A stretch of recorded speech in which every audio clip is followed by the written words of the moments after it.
ताकत लगा दो इस वीडियो को देखने में और पूरी ईमानदारी का सबूत देकर जाना आज की आप जंतर मंतर के प्रोटेस्ट को अगर कामयाब देखना चाहते हैं तो इस वीडियो पर बगैर हिंदू मुसलमान किए हुए आपको बाकी रहने की कोशिश करना चाहिए, इसलिए कि नया बयान आया हुआ है एजुकेशन के ऊपर। अगर ये एजुकेशन की जो बात मौलाना जर्जीस ने की है, अगर जंतर मंतर के नौजवानों को जो प्रोटेस्ट करते हुए नजर आए, अगर इनको और इनके अंदर ताकत न भर दे मेरे दोस्तों, तो जो समझ में आएगा कमेंट सेक्शन में लिखकर चले जाना।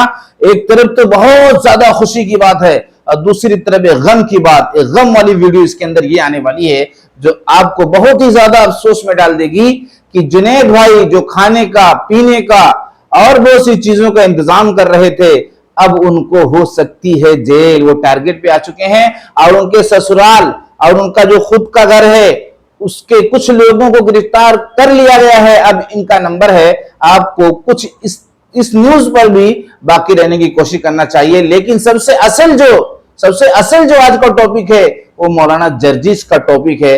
और एक बड़ी बात इसमें यह आई है मेरे दोस्तों की मुफ्ती शमाइल नदवी से आज खुश हो चुके हैं।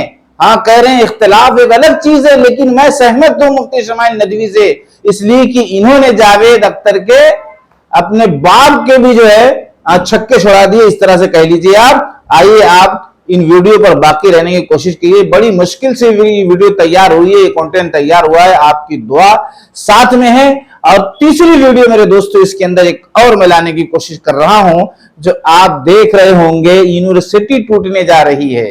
यूनिवर्सिटी टूटने जा रही है, बड़ी बड़ी ताकत, बड़ा बड़ा जोर, ये भी एजुकेशन का ही मसला है। इसलिए आज की वीडियो बहुत इंटरेस्टिंग है, बहुत खास है। आपको तीनों वीडियो में बाकी रहते हुए अपनी राय में पूरी ताकत झोंक देना है ताकि वीडियो शेयर हो। मौलाना जर्जीस की तकरीर नौजवानों को ऐसा उभार दे कि एजुकेशन के नाम पर जो भी रुकावट डाले उसको वो फलांग कर गुजर जाए, उसको वो तोड़ कर गुजर जाए। मेरे दोस्तों, आपको आज सपोर्ट करने की जरूरत है। आइए मौलाना जर्जीस से इस तकरीर की शुरुआत करते हैं और दोनों वीडियो पर आपको बाकी रहना है।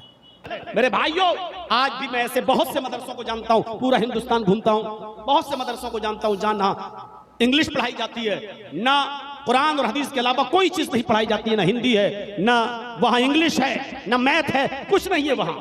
सिर्फ अरबी किताबें, उसका तर्जमा, यही पढ़ाया जाता है। पूछा गया आप सिलेबस चेंज क्यों नहीं करते, तो कहा नहीं, दुनियावी तालीम से हमें क्या मतलब, ये बच्चे पढ़ लिख कर फिर दुनिया की तरफ जाएंगे तो दीन की खिदमत नहीं करेंगे। मेरे भाइयों, उन मदरसों से जब बच्चे पढ़कर निकलते हैं और स्टेशन पर जब उनको रिजर्वेशन कराना होता है तो रिजर्वेशन फार्म नहीं भर पाते हैं वो बच्चे अपना फार्म दूसरों को दे देते हैं। 8 साल और 10 साल मदरसे में पढ़ने के बाद भी रिजर्वेशन फार्म नहीं भर पाते। लोग उनको जाहिल समझते हैं कि मदरसे में पढ़ने वाले बच्चे जाहिल हैं। हमारा नजरियाती इख्तिलाफ किसी से हो सकता है, लेकिन शमाइल नदवी जैसे लोग भी मौजूद हैं जो मदरसे से पढ़ के निकले, नदवा के फारिग हैं, लेकिन इंग्लिश में उन्होंने अपने बाप जावेद अख्तर तक को हरा दिया। वो इंग्लिश जिसको फख्र था उस पर, यूएस और यूके जब जाता था जावेद अख्तर, तो वहां के लोग भी उसकी इंग्लिश सुनकर हड़बड़ाते थे और डिक्शनरी खोल के देखते थे कि जावेद अख्तर को इतनी अच्छी इंग्लिश इंडिया में रहने के बाद कहां से आ जाती है।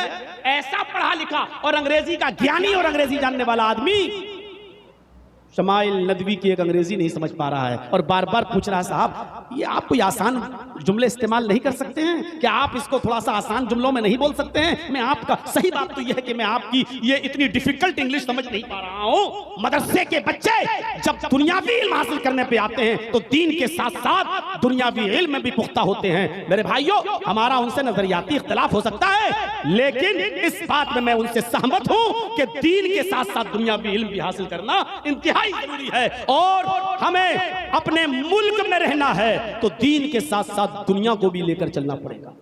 कुरान हमें कहीं नहीं रोकता है कि दीन के साथ साथ आप दुनिया भी इल्म हासिल न करें, बल्कि अल्लाह ने फरमाया आखिरत भी मांगो और दुनिया भी मांगो।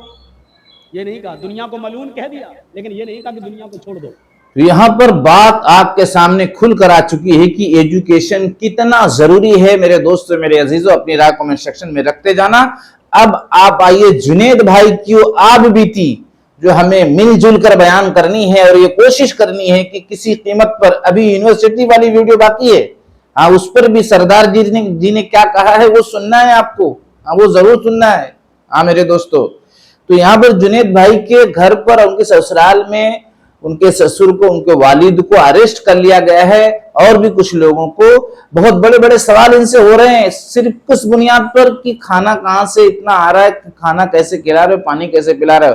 हालांकि बहुत ज्यादा लोग इनके सपोर्ट में है, लेकिन अब ये देखना है कि कितने और लोग इनके सपोर्ट में आते हैं और इनको जो है जेल जाने से बचाते हैं और जो अरेस्ट हुए उनको छुड़वाने का काम करते हैं। इसलिए कि अभी तक इस तरह कोई अरेस्ट नहीं हुआ। बहुत से लोग बड़ी बड़ी उसमें कुर्बानी दे रहे हैं, जैसे अभिजीत दीपके हैं और लोग हैं, बहुत से चेहरे ऐसे हैं जो आपको वहां नजर आ रहे होंगे, लेकिन किसी को पुलिस ने अभी तक नहीं उठाया। और यहाँ पर जुनैद भाई के घर वालों को उठा रही है। क्या राज है, क्या हकीकत है, इसके लिए हम लोगों को कोशिश करना चाहिए इनके सपोर्ट में। अपने जितने भी छात्र हैं, जितने भी स्टूडेंट हैं, जितने भी प्रोटेस्ट करने वाले हमारे स्टूडेंट हैं, वो जुनैद भाई का जमकर साथ देने की कोशिश करें। बस मैं यही कहूंगा मेरे दोस्तों, मेरे अजीजों, इनकी आप बीती में सुनवाता, लेकिन बहुत सी पॉलिसी होती है, कुछ म्यूजिक वगैरह लगी रहती है, जिसकी वजह से कुछ खतरा हो जाता है वीडियो के ऊपर कॉपीराइट का, बहुत सी चीजों का। इसलिए हम मेरे दोस्तों इनके ऊपर अपनी जो तलब थी वो रखते हुए अब आते हैं उस यूनिवर्सिटी की तरफ जिसमें इस वक्त न जाने कितने बच्चे एजुकेशन हासिल कर रहे हैं, जो मौलाना जजीज साहब ने बताया है। और उसके बाद अब इसको तोड़ने की बारी आई है। आइए, ये मुझे लगता है ये सरदार जी हैं और ये कहां से मुझे नहीं मालूम, लेकिन इनका छोटी सी बात सुनो, उसके बाद थोड़ी सी गुफ्तगू करके वीडियो को खत्म करेंगे मेरे दोस्तों। और आपका शुक्रिया फिर से एक बार अदा करते हुए वीडियो को आगे बढ़ाने की कोशिश कर रहे हैं कि आपने बहुत सपोर्ट किया है। मेरे घर पर पुलिस आई, मेरे पिताजी को लेकर गई उठा करके। मेरी बहन रहती है मेरठ में, उनके ससुर को। उम्मीद करता हूं सभी भाई लोग सीखेंगे, मेरा दावा है इसको हाथ नहीं लगा पाएंगे। तो ये छोटा सा क्लिप आपने देखा, ज्यादा बड़ा क्लिप दिखाकर क्या फायदा है, और दिखाना भी चाहिए, लेकिन मौके मौके की बात है।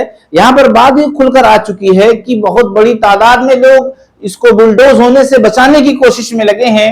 आपको भी कोशिश करना है, सरकार से मिन्नत करना है, उसको समझाना है कि आप अगर इस तरह के एजुकेशन पर, इस तरह की यूनिवर्सिटी पर रुकावट डालेंगे तो बहुत बड़ी तादाद में हमारे बच्चे पढ़ लिख कर जो कामयाबी हासिल करना चाहते हैं, जो देश का नाम रोशन करना चाहते हैं, वो नहीं हो सकेगा। इसलिए कि बहुत नामवर यूनिवर्सिटी है और बहुत बड़ी तादाद में है, बहुत ज्यादा हिंदू मुसलमान सिख ईसाई के बच्चे इसमें पढ़ते हैं। इसलिए इसको रोकने के लिए आप इससे मुआवजा ले लो, आप अपने अंडर में ले लो, और अगर इसको तोड़ देते हो तो एक भारी नुकसान एजुकेशन का होगा। जबकि लगातार वीडियो में मेरे दोस्तों जो बात आ रही थी वो एजुकेशन पर आ रही थी। आप अपनी राय कमेंट सेक्शन में क्या रख सकते हैं वो आपको रखने की कोशिश करना चाहिए, पूरी ताकत लगाना चाहिए और वीडियो को बहुत ज्यादा शेयर करना चाहिए, ताकि ये जरूरी और अहम बातें देश के हर नागरिक तक पहुंच सके, देश के हर नागरिक तक पहुंच सके। हाँ मेरे दोस्तों, मेरे अजीजों, मिलते हैं नेक्स्ट वीडियो में। आप अपनी सेहत का, अपनी जिंदगी का ख्याल करना और अपने रब के बताए हुए फरमान पर अपने आप को चलाने की कोशिश करना, इसलिए कि उसकी बारगाह में खड़े होकर अपने कर्मों का हिसाब देना है, अपनी जिंदगी का जवाब देना है। इससे बढ़कर और मैं क्या कह सकता हूं। मिलते हैं नेक्स्ट वीडियो में। अस्सलामु अलैकुम व रहमतुल्लाहि व बरकातुहू।